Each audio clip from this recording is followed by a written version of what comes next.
Boa noite. Olá, boa noite. Me chamo Vânia, sou nutricionista e irei falar sobre a mucosite oral e seus tratamentos atuais. A mucosite oral é uma doença recorrente nos pacientes oncológicos, é bastante frequente, por isso a minha preocupação é sobre as formas de tratamento. É um tipo de doença que interfere significativamente na vida dos pacientes, e vamos dar uma explanada no assunto para mostrar para a população que é um problema que não tem um tratamento, não tem se tem um tratamento protocolado ainda, mas que é possível algumas intervenções. Primeiramente, vamos entender o que é mucosite oral.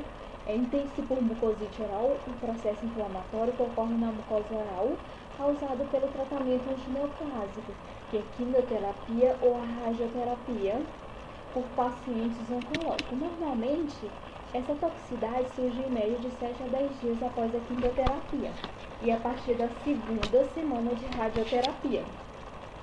Essa doença é uma condição inflamatória da mucosa que se manifesta através de eritema, ulceração, hemorragia, edema e dor. Muitas vezes, em decorrência dessa patologia, o tratamento antineoplásico é alterado ou então suspenso, e isso interfere significativamente no controle das células tumorais e na sobrevida do paciente. Ora, se ele tem que suspender o tratamento parcialmente ou às vezes o tratamento completo, se tem uma dificuldade em controlar essas células tumorais. Então, o paciente diminui a sobrevida desse paciente. Normalmente, o paciente sente muita dor, tem úlceras, às vezes ele necessita de alimentação por sonda, e atrapalha muito a condição de vida desses pacientes. Normalmente, a mucosite oral ocorre de 76 a 100% dos pacientes que fazem esse tratamento antineoplásico. Então, é bastante recorrente e é um problema que precisa ser resolvido. A fisiopatologia dela ainda não é conhecida, apesar de ser estudada há vários anos, mas ainda não se há uma metodologia eficaz. Para isso, alguns autores sugeriram um breve histórico e se estabeleceu alguns protocolos quanto à fisiopatologia. Para isso, ela foi dividida em 5 fases. A primeira fase nós temos a iniciação, a segunda nós temos o dano primário, no terceiro nós temos o sinal de amplificação, a quarta a ulceração e por último a cicatrização. O princípio da iniciação da mucosite oral é necessário entendermos a fase patológica da doença para podermos entender quais são os tratamentos atuais e de que forma podemos ajudar esses pacientes. Então, nessa fase inicial, o estágio inicial de agressão aos tecidos ocorre rapidamente após a administração da radioterapia ou da quimioterapia. Nessa fase, ainda não é possível se observar algum sinal, você não sente dor, às vezes aparece uma vermelhidão, dependendo do paciente, mas você não observa. Nessa fase, a lesão no DNA ela pode ocorrer tanto de forma direta, como resultado da agressão às células, ou ela pode ocorrer de forma indireta, através da agressão às células basais do epitélio, através de espécies reativas de oxigênio, que são produzidas simultaneamente. Nessa fase, como eu falei, embora a mucosa pareça estar absolutamente normal, por trás há uma cascata de eventos iniciada na mucosa, que acabará resultando na destruição dessa cavidade da mucosa, que é, no caso, no último estágio, que é as úlceras. Na segunda fase, nós temos o dano primário. Nessa fase, o DNA lesionado irá ativar algumas vias de transduções que ativam a transcrição de fatores como P53 e o fator nuclear kappa-beta, que consequentemente irão estimular a produção de citocinas inflamatórias.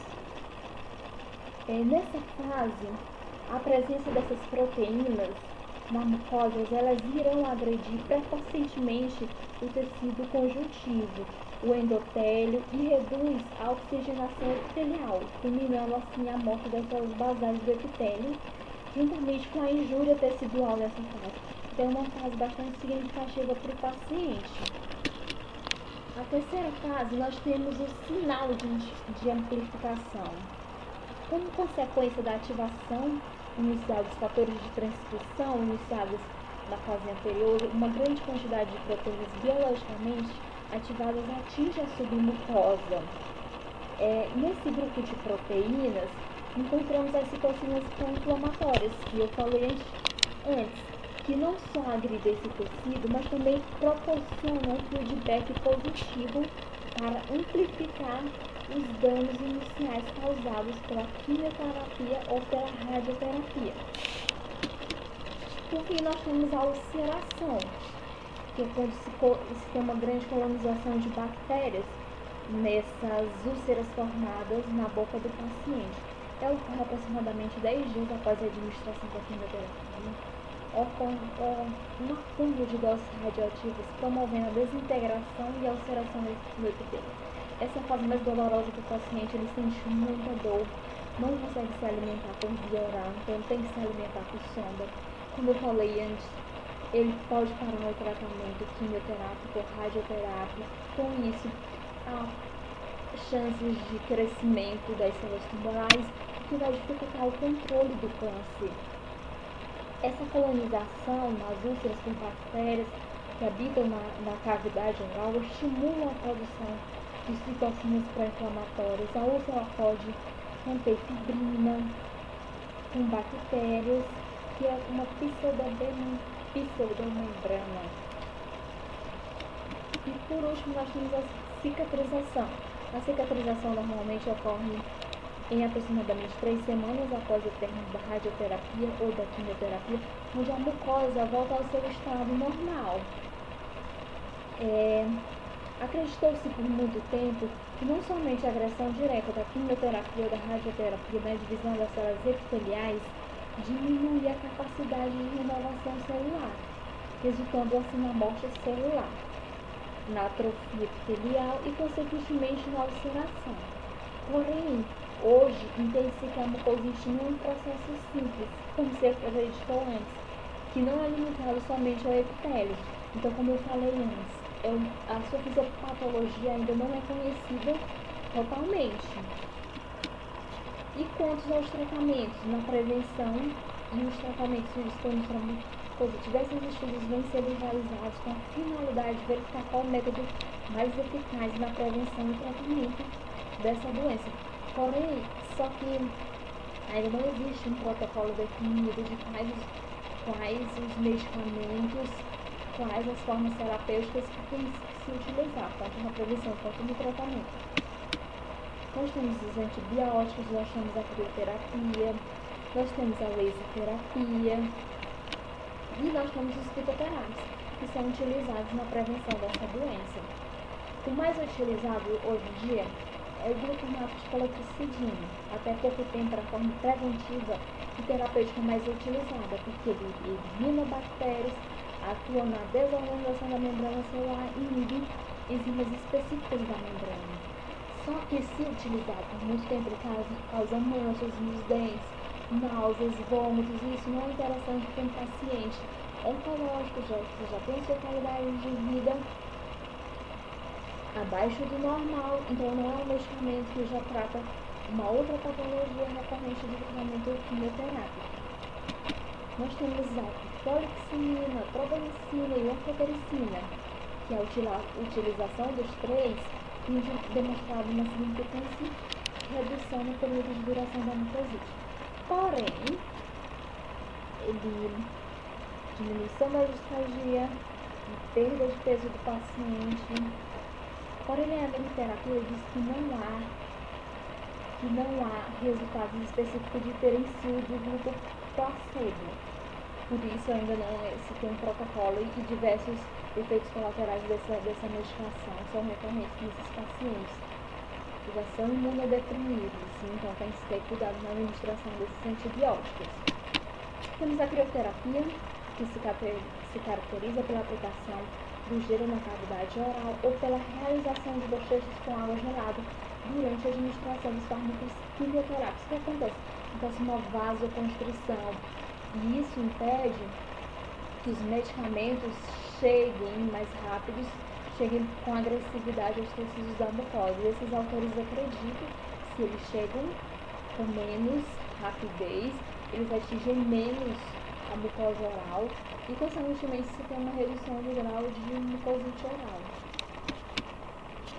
E temos o palifermin, que a literatura tem reportado o uso do fator de crescimento de queracinóides para a prevenção da doença. Então, esse mecanismo de ação desse medicamento, o palifermin, inclui a indução da proliferação celular, aumentando a espessura do epitélio e reduzindo esse dano ao DNA causado pelas terapias antineoplásicas, que normalmente na mucosite já ocorre no primeiro estágio, logo após a introdução da terapia, especialmente quando se fala de quimioterapia. Além disso, ele promove o aumento das enzimas desintoxicantes, que protege o tecido de ação dos compostos oxidantes, diminui os níveis de citocina inflamatórias e apoptose. Esse medicamento, porém, ainda não é bastante estudado, não é bastante introduzido na mucosite oral, por isso que eu falei que ainda não tem um protocolo definido. E nós temos o laser de baixa intensidade, que nada mais é do que um laser que tem uma luz que expõe uma radiação eletromagnética que pode ser utilizado para promover a bioestimulação celular através da baixa intensidade de energia. A palavra laser é um acrônimo em inglês que em português significa amplificação da luz por emissão estimulada de radiação. Isso porque a laserterapia é um tratamento realizado por um equipamento de laser de baixa intensidade, cuja energia é absorvida pelas células doentes do corpo. E essa energia aumenta a microcirculação local, restabelece a produção de ATP, que é uma forma de energia. Dessa forma, ela promove a cicatrização, tem um efeito anti-inflamatório, analgésico no local onde é irradiado. Então, esse laser de baixa intensidade vem sendo avaliado e tem mostrado efetividade pela capacidade de promover a repitelização devido às suas propriedades anti-inflamatórias. Por exemplo, ao focar na área do corte, que temos na figura 1, o aparelho incide uma luz à base de fótons que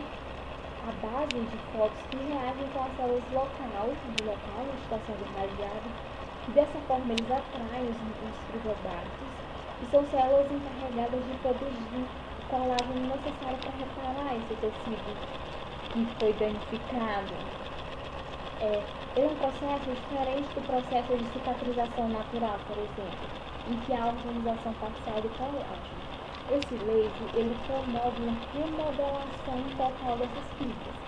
Com isso, as propriedades elásticas do tecido são preservadas e o resultado é uma cicatriz imperceptível. Ainda mais os autores acreditam e tem vários estudos que comprovam que a ação terapêutica do laser se dá pela transformação da energia luminosa, que é a luz que sai do laser, em energia química celular, ou seja, ocorre um fenômeno, um efeito fotoquímico. São vários os mecanismos de ação do laser na célula. No entanto, os principais são o restabelecimento da produção de ATP, como eu falei anteriormente, e a alteração do potencial da membrana, que estimula a proliferação e diferenciação celular. Esse restabelecimento energético, ele induz a célula a retornar à sua homeostase, ou seja, ao seu equilíbrio celular. Dessa forma, ela favorece a cicatrização e a normalização das funções teciduais. Além disso, a luz laser ativa algumas enzimas, superóxido dismutase, que é uma enzima muito importante para a remoção dos radicais livres e, consequentemente, na diminuição da inflamação, levando à aceleração da cicatrização. Outros efeitos fotofísicos, por exemplo, que levam ao aumento da permeabilidade de membrana, também são relatados na literatura e são relacionados à ativação de células imunológicas, entre outros efeitos celulares. Então, ainda não se tem um protocolo definido. Temos os fitoterápicos que também são utilizados, que é o caso da aloe vera, calêndula, camomila, romã, cravo da Índia. Todos esses são utilizados, porém ainda não há nenhuma metodologia específica no tratamento da mucosite, mas sabe-se que, por enquanto, o laser é o mais indicado no tratamento dessa doença, dessa patologia que é recorrente do tratamento antineoplásico.